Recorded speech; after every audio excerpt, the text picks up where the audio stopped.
여호수아 20장 7절에서 9절 말씀 같이 읽겠습니다.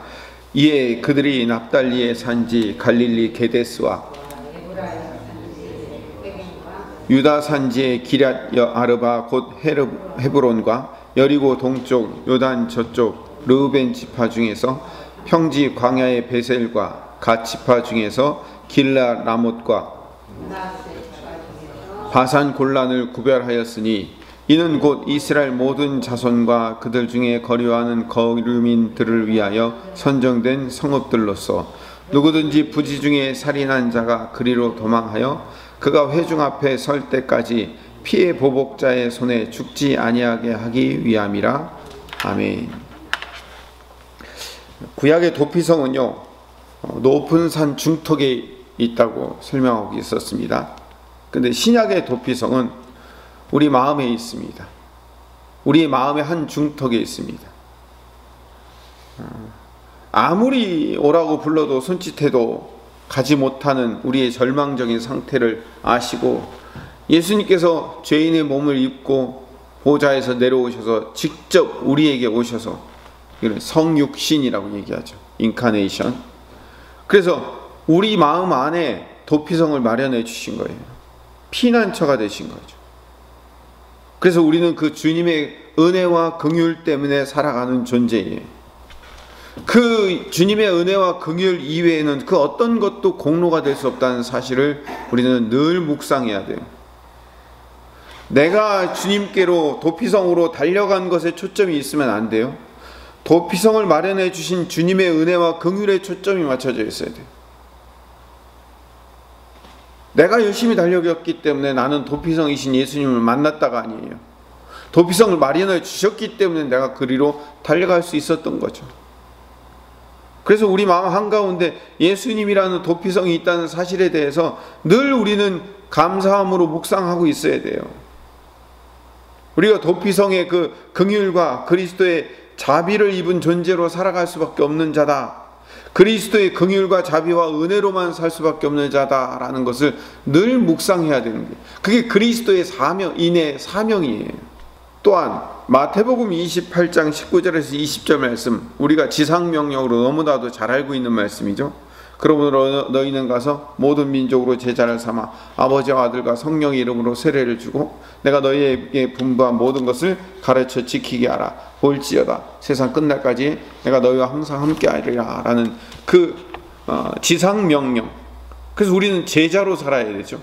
제자로 산다는 것은 예수님이 사셨던 것처럼 사는 거예요. 그러니까 우리 사명은 예수님처럼 살아가는 거예요. 예수님이 보좌를 버리고 이 땅에 오셔서 낮아진 것처럼, 그렇게 해서 내려와서 긍휼과 은혜와 자비를 베푸신 것처럼, 그 성육신이란 것은요, 우리도 따라가야 되는 거예요. 낮아져서 다가가서 은혜와 자비와 긍휼을 베풀며 사는 거죠. 물론 우리에게서 은혜와 긍휼과 자비가 나갈 수 없어요. 우리는 은혜와 긍휼과 자비를 베풀 수 있는 존재들이 아니에요. 주님으로부터 받은 은혜와 자비와 긍휼을 전달하는 사람이에요. 그래서 늘 제가 말씀드렸잖아요. 우리는 통로라고요. 도구가 되는 거죠. 율법주의자들, 구약에서는 바리새인들이라고 얘기하죠. 우리도 마찬가지예요. 신앙생활 오래 하다 보면 그것이 신앙이 깊어질 수도 있지만, 신앙이 깊어지지 않고 그냥 오래만 있다 보면 어떻게 되냐면 자꾸 우리는 율법적으로 변하게 돼요. 바리새적으로 변하는 거죠. 그래서 나는 그렇게 안 살았는데 넌 왜 그렇게 사니? 라고 얘기하면서 자꾸 우리가 율법적으로 사람들을 비판하고 평가하고 판단하는 일을 하면서 살게 되는 거죠. 그러니까 이런 거죠. 동해보복법을 가지고 사는 거예요. 응징해야 되고 그 죄를 처리해야 되고. 예수님 시대 바리새인들이 세리, 죄인, 창녀, 장애인, 귀신 들린 자, 거지들을 향해서 야, 하나님 제대로 섬기지 못했으니까 니네들이 그따위로 사니까 그런 벌을 받고 사는 거지. 바리새인이 그래서 뭐라고 기도해요? 저는 저 세리와 같지 않음을 인하여 감사하나이다 라고 기도하잖아요. 그 바리새인의 기도 안에는 감사가 아니에요. 하나님, 나는 저 세리처럼 저런 식으로 안 살아서 감사합니다가 아니라, 그 바리새인의 기도 안에는 그 세리를 향한 정죄가 들어가 있는 거예요. 예수님은 그걸 나쁘게 평가를 하신 거죠. 죄인을 향해서 도우러 가는 게 아니라 그 죄인을 죽이러 가는 거죠. 우리 성도들이 날마다 교회와 세상에서 일어나는 현상들과 반응을 바라보면서 우리가 늘 바리새인적으로 바라보잖아요. 아유, 저것들도 인간이라고, 저것들도 예수 믿는다고, 아유 참나, 손가락질하고 사는 거예요. 제가 그래요. 우리가 그렇다고요.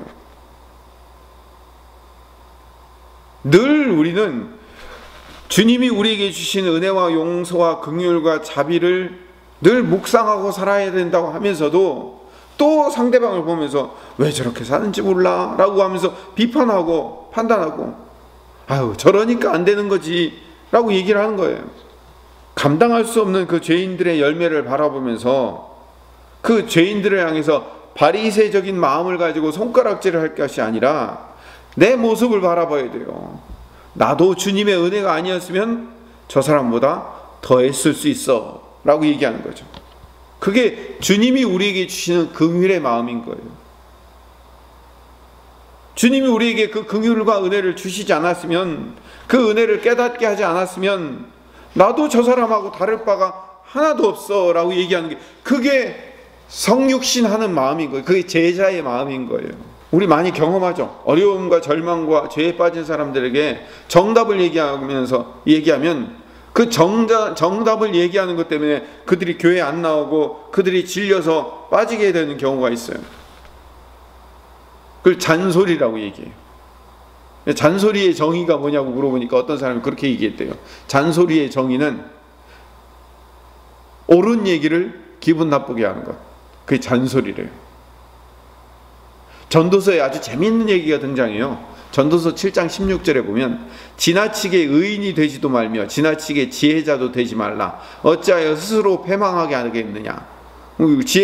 지혜자 되지 말고 의인도 되지 말라는 얘기입니까? 그게 아니고 너무 잘난 척하지 말라 이 얘기예요. 너무 죄 앞에서 완벽한 척하지 말고 너무 죄 앞에서 잘난 척하지 말라. 바리새인의 정죄가 나의 정죄가 되면 안 되고 바리새인의 기도가 나의 기도가 되면 안 돼요. 우리도 고난 안에 겪어보고 우리도 죄 안에 들어가 봤지만요, 고난 안에 들어가 있거나 죄 안에 들어가 있는 사람들 보면요 힘들어요. 스스로 빠져나올 수가 없거든요. 여러분, 스스로 빠져나올 수 없으니까 그 속에 있는 거예요. 그렇기 때문에 그 스스로 빠져나올 수 없는 상황 속에서는 기도가 안 되는 거예요. 그럼 그런 사람들이 하는 얘기가 뭔지 아세요? 난 기도가 안 돼. 하고 싶어도 안 돼라고 얘기하거든요. 그럼 우리는 뭐라고 그래요? 그러니까 그런 거야. 나와서 그러니까 빨리 기도해야지. 그렇게 있으니까 구렁텅이에 빠지는 거지. 일어나, 기도해야 돼, 나와 라고 얘기한다고요. 별로 도움이 안 돼요.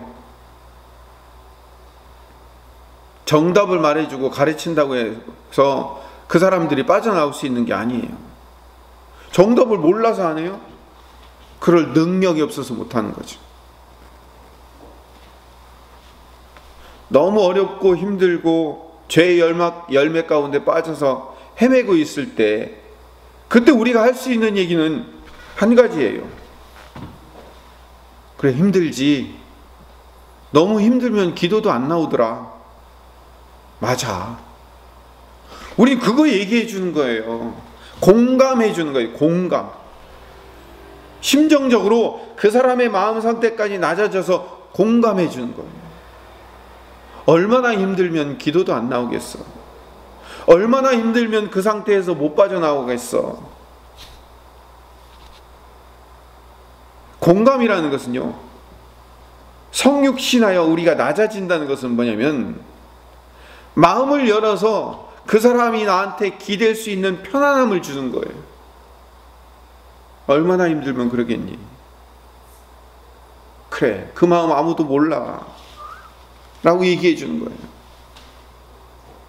이게 도피처가 되고 도피성이 되어 주는 거예요. 예수님이 도피성이 되어 주신 것처럼 우리 제자들도 사람들이 예수님이라는 도피성으로 가는 길이 되어줘야 되는 거예요. 우리가 도피성이 될 수는 없어요. 그러나 그 도피성으로, 예수님이라는 도피성으로 갈 수 있는 길은 열어줘야죠. 그래서 우리가 그들의 심정이 되어서 낮아졌을 때 그들이 우리 품에 안겨 울 수밖에 없는 거예요. 그때 그렇게 후회하며 울며 절망에 처했을 때 힘들지. 그럼에도 불구하고 예수님은 너를 반드시 도우실 거야. 주님이 너를 언젠가 다시 일으켜 주실 거야. 하나님이 너와 함께 계셔. 우리가 할 수 있는 이야기의 전부예요.